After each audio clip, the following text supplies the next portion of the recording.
Hi, I'm Audrey. I spent $15,000 to fly my parents in for the biggest day of my life, my store's grand opening. They smiled, said they'd come, and then posted selfies from Venice while I stood alone in front of a reserved for family sign. But that wasn't the worst part. The worst part was finding out it wasn't an accident. It was planned. And it wasn't just them, it was the whole family. They called me dramatic, ungrateful, even unstable. But what if I told you? They've done this before. Would you still call it drama, or would you start to see the pattern?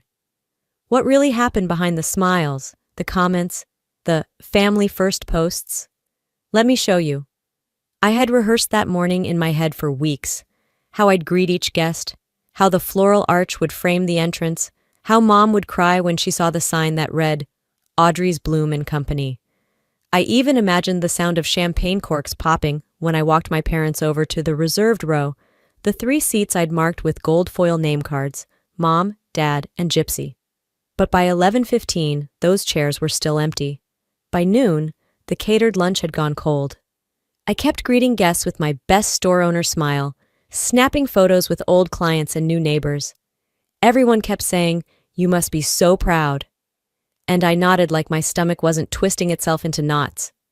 Each time I turned toward the front row, I saw nothing but polished wood and 3 untouched flutes of Prosecco. It wasn't until I slipped behind the cash wrap to check my phone that it really hit. Mom had posted. She was standing in front of some pastel-colored wall in Venice, holding a glass of Prosecco with a sun hat perched too carefully on her hair. The caption read, "Sometimes memories mean more than milestones. Family first, always." Underneath, Clyde had commented, "Let her enjoy it. A flower shop isn't real success anyway." That's when my knees weakened. Not from surprise, from recognition. This wasn't new, just louder. Back when I booked the flights, 15 grand business class, I thought I was doing something special. I remember calling the airline to request low-sodium meals for Dad and emailing the itinerary twice to Gypsy because she's always losing her inbox. They'd said thank you. They'd hugged me. Gypsy even joked, "Wow, we're getting the first-class kid treatment." But now, with one Instagram caption, they'd erased all of it. At 2 o'clock, after the last guest left, I stepped into the back storage room. The cool air from the florist fridge hissed against my skin. I sat down on the tile floor, tucked between boxes of wrapping paper and unused ribbon, and stared at nothing. I didn't cry. I didn't break. I opened my phone, pulled up the airline confirmation, and scrolled. Their tickets had been booked 3 months ago. Then I cross-checked with the Santorini flight on Mom's post. Booked 2 weeks before she ever RSVP'd yes to my invite. They said they'd be here, while already planning to be anywhere else. I flipped open my planner, the one with all the handwritten goals and sticky tabs. There it was, inked in red, March 30th, opening day, 11 a.m., they promised. And that's when my forgiveness died. I didn't leave the shop right away. I couldn't. The flowers still smelled like effort, like hope, like someone who thought $15,000 bought love. The sound of the last door chime still echoed in my ears as I wandered back to the front counter, unsure of what I was looking for. Maybe answers. Maybe just a reason not to feel so stupid. I opened Facebook again, even though I knew better. The screen loaded slowly, like it too didn't want to show me what came next. There it was. Layla had posted a new photo, this one of her and Dad standing near a canal in Venice. She wrote, "Family moments like these are priceless. You can't replace real presents with shallow events." And just beneath it, Clyde had doubled down. "Let her enjoy it. A flower shop isn't real success anyway. Real work pays rent." 42 likes. Names I recognized. People who'd eaten at my table.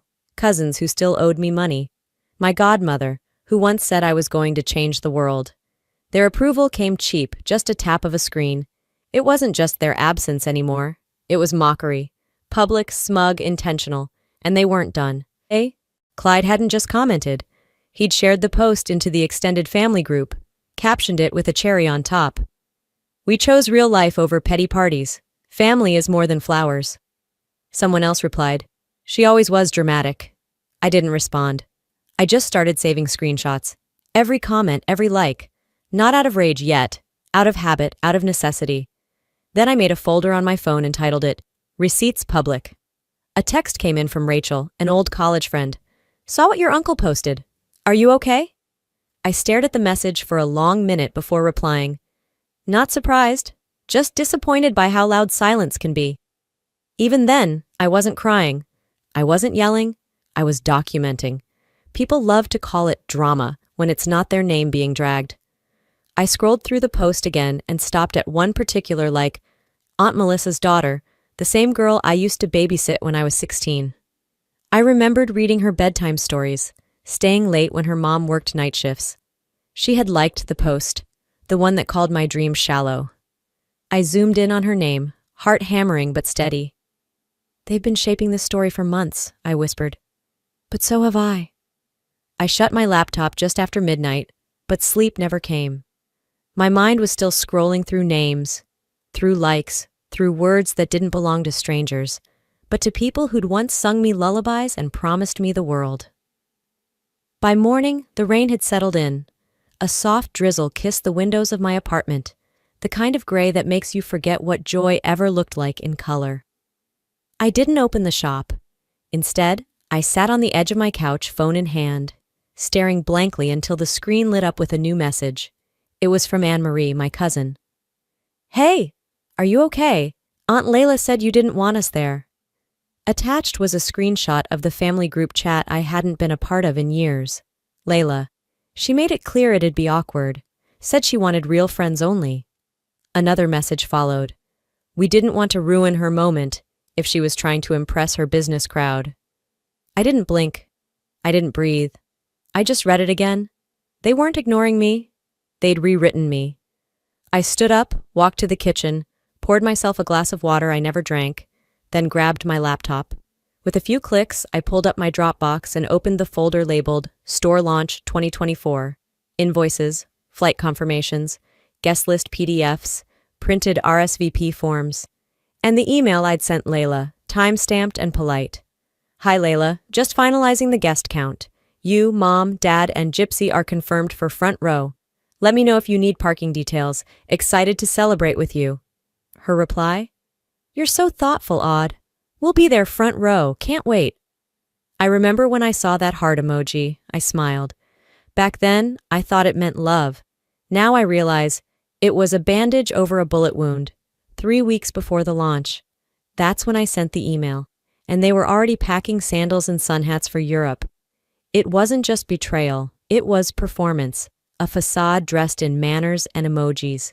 I clicked back to my desktop, created a new subfolder inside Family Receipts, and named it. They said I never invited them. Then I dragged the screenshot from Anne-Marie in. Next, Layla's RSVP, then the launch guest list. Click, click, click.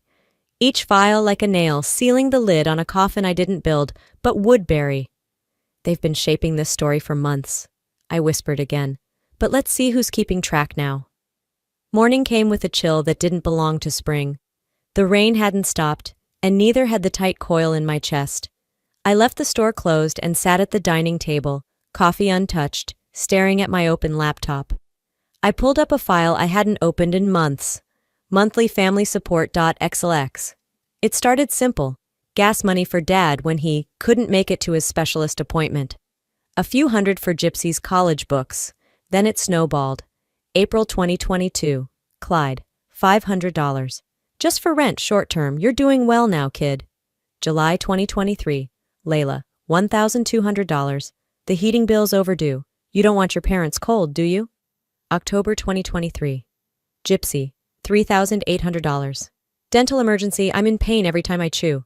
That last one stung worse than the others, because 2 weeks later, she posted a photo with a frozen cocktail captioned, White teeth and white wine in Mykonos. Blessed life. I didn't ask for an explanation. I didn't accuse. I just dragged the image into a folder called Receipts, Emotional Theft. Over 3 years, it totaled $38,400.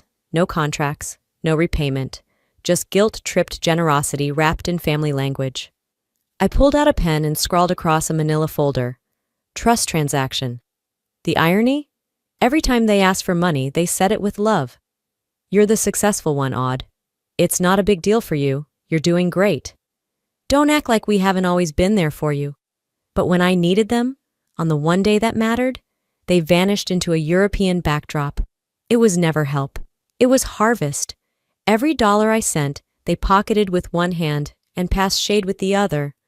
I kept scrolling until I hit that entry, Clyde's $500. I remembered the call. It's just for a few weeks. I'll figure it out after. He never said thank you, but he did like the comment that said my shop wasn't real success. I sat back and whispered to no one. It's time they see the balance sheet. 4 days later, I walked into the private dining room like I wasn't the one they'd all laughed about. I'd booked this space weeks in advance, when I still believed this dinner would be a celebration. Instead, it became the setting for a reckoning. The staff had set the long table just as I requested. Crisp linens, name cards, a small folder at every seat. The projector was mounted behind me, discreet, quiet. A calm before a storm they didn't know was coming. I wore black, not for mourning, for clarity. Layla arrived first, in pearls and perfume like nothing happened. She kissed my cheek as if Santorini hadn't replaced my grand opening. Look at you, sweetie, a whole businesswoman. Then came Gypsy and Lyle, fresh off a red-eye flight and full of jokes about gondolas and overpriced cocktails. Lyle chuckled. Next time, you gotta come. Venice was something else. I smiled thinly. They didn't even glance at the screen behind me. Once they were all seated, I stood. Thank you for coming, I said calmly. I know it's been eventful. Layla sipped her wine. We're just glad we could finally get together. I nodded and clicked the remote. The screen lit up. No title, no introduction, just numbers, bank transfers, dates, captions. Gypsy's dental emergency overlaid with her cocktail grin in Greece. Layla's heating bill matched to her wine-tasting weekend in Napa. The Santorini post blurred behind the empty reserved seats from my store opening. Silence hit the room like a brick. Then came the audio. Clyde's voice through my phone speakers. She thinks we'll just keep clapping. She doesn't realize she's just our retirement plan. Lyle's voice. He always pays. Laughter followed. I looked at them one by one. No yelling, no trembling, just truth. This dinner was supposed to be a celebration, I said. But instead, it's a courtesy. One chance, one table, one projector. Gypsy opened her mouth. I raised a hand. I'm not here to fight. I'm here to document. You chose applause in Europe over presents in Portland. I walked to the end of the table, picked up the final folder, and placed it beside Layla's glass. This was your one chance for truth. You traded it for clout. Then I looked at them, voice steady. Do it again, and I'll stop showing up polite. The next morning, I was still wearing the same black outfit. It wasn't out of drama. It just felt accurate. I hadn't even finished my first cup of coffee when the buzzing began. Ping, ping, ping, texts, tags, DMs, the kind of digital noise that doesn't feel accidental. One stood out, Rachel again. Are you really suing your mom? Audrey, what the hell? I blinked twice. Suing? She sent me the link. A GoFundMe. Title, Help Our Family Heal from Betrayal. Goal, $50,000. A sun-drenched photo of Layla in the header, arms wrapped around Gypsy like they were the ones who'd been left behind. The description was a masterclass in delusion. Our daughter turned her back on us after we supported her dreams. Now, she's using wealth to destroy her own blood. We're just trying to heal from the pain. It didn't stop there. Comments poured in. She used money as a weapon. Money changes people. She needs help, not applause. Some of the donors were people who'd eaten at my table, smiled at my launch, toasted my champagne. I scrolled lower, and there it was, a leaked message from Gypsy's group chat. We just need to control the narrative. She'll burn out soon anyway. Control the narrative? I stood up slowly, not out of shock, but precision. I'd been waiting for this, not for revenge, for clarity. I called Jonah, a friend from college, now a corporate lawyer. Write the takedown, I said, today. Then I opened my browser and typed in a domain I'd quietly purchased last year. TheCostoffBlooming.com. I uploaded everything, screenshots, bank transfers, voicemails, audio files, PDFs of RSVP emails. Even the file called, they said I never invited them. If they wanted to rewrite history, they'd have to bury the internet first. Then I went back to the GoFundMe page, clicked donate, entered $1. Under comment, I typed, "The doctor's still not real, huh? Enjoy the receipts." I barely slept that night. Not because I was anxious, because I was calculating. By sunrise, thecostofblooming.com had hit over 100,000 views. My phone buzzed nonstop, but I didn't pick up a single call. If it wasn't from Jonah, it wasn't worth my energy. Friends texted, "Girl, you're trending." "Audrey, this is insane, but powerful. You've done what most of us are too scared to." I didn't smile. I wasn't there yet. Layla's friends started commenting under the fundraiser, asking questions. One asked if I'd really sent over $30K in gifts. Another pointed out inconsistencies in the story. By noon, someone messaged me from New Jersey, my cousin, Emilia. They did the same to my sister in 2018. Said she was unstable when she refused to lend Clyde money. We didn't speak for 3 years. That's when I added a new tab to the site. Family pattern screenshots, messages, even blurred out testimonies from relatives who didn't want their names used but needed their truths told. By evening, Gypsy's Instagram vanished. Clyde hadn't posted since my gallery night. Layla, silent. I wasn't done. Lyle emailed, "Can we talk privately?" I didn't reply. Instead, I wrote an open letter and posted it front and center on the homepage. This isn't revenge. This is a record. I've spent years protecting people who never protected me. I've been your cushion, your wallet, your scapegoat. No more. If you want a new story, earn it. I'm done being your public shame shield. The comment section exploded. By 10 p.m., the site had 250,000 views. People I didn't know were sharing it. Wedding clients, old classmates, former neighbors. They didn't share it for gossip. They shared it because they'd been me. Then came the email. Subject line, "Interview request, The Morning Horizon Show, national syndication." I stared at it for a long moment. Then I opened a fresh document and whispered to myself, "Let's take this national." By sunrise on April 9th, I was already dressed. Black turtleneck, no makeup, hair tied tight like I was walking into court. Because in a way, I was. I sat at the dining table with a neat stack in front of me, legal envelopes, notarized forms, delivery receipts. My coffee had gone cold. I didn't care. The first document was an official eviction notice for Gypsy. The house was legally mine, though no one ever treated it like that. Every time I reminded her it was temporary, she rolled her eyes and said, "We're family." Today we were contracts. Then I closed the joint account I shared with Layla, the one she claimed was just in case of family emergencies. My lawyer confirmed, "They no longer have access to anything you own. You're clean." Clean didn't feel like peace, though. It felt like frost. Necessary. Sharp. Around noon, my phone rang with a number I didn't recognize. "Why are you doing this to us?" Layla's voice was tight, rushed, almost cracked. I leaned against the wall. "I'm doing this for me." "You're tearing this family apart," she snapped. I didn't flinch. "You did that the moment you sold me for sympathy clicks and fake prayers." She went quiet. Then the line cut. I didn't call back. Instead, I walked down to the mailbox, sent the documents via certified delivery, watched the clerk stamp the date with finality. Later, back home, I refreshed Gypsy's Instagram. A crying selfie. Captioned, "When even blood turns cold. No names, no truth, just performance, as always." I didn't read the comments.